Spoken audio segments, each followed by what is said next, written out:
Chapitre 4 Mercredi 10 avril. Réunion au bureau de la vie. Dulac a l'air en pleine forme. Mélanie, voulez-vous s'il vous plaît commander 5 pizzas à Pizzicati? Nina, Jackie, Alex, qu'est-ce que vous aimez comme pizza? Apportez-nous aussi du café, Mélanie, d'accord?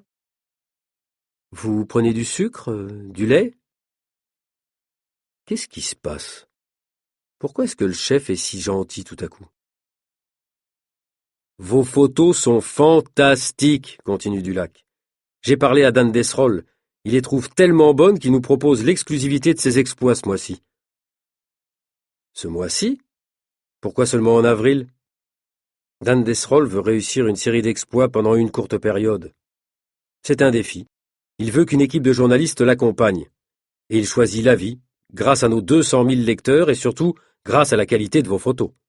Félicitations! Je ne sais pas si je suis content de ce compliment. Je ne suis pas spécialement enthousiaste à l'idée d'accompagner ce provocateur dans toutes ses tentatives extrêmes. Je n'aime pas trop ces gens qui sont prêts à tout pour qu'on parle d'eux. Nina, Jackie et vous, Alex, je vous charge de ces reportages.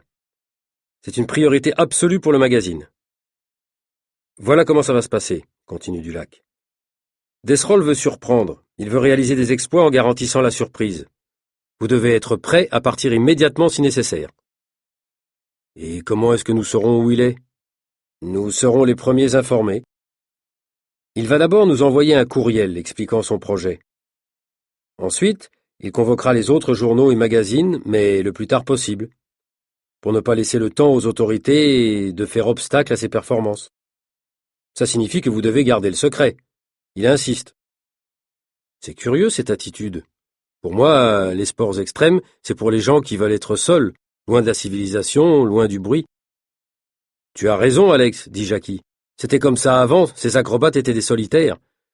Mais il y a une nouvelle tendance depuis plusieurs années. Des gens qui ne recherchent pas la beauté du geste, mais un exploit, un événement. C'est une nouvelle culture, la culture de la sensation. Ils veulent exister pour le public. Qui sait? Peut-être qu'ils veulent mourir jeunes, intervient Nina. Et toi, Nina, tu es sûre que le kickboxing est un sport sans risque pour ta santé? Nina ne me répond pas. Je déteste le kickboxing et je lui répète que c'est dangereux. Mais elle ne me croit pas.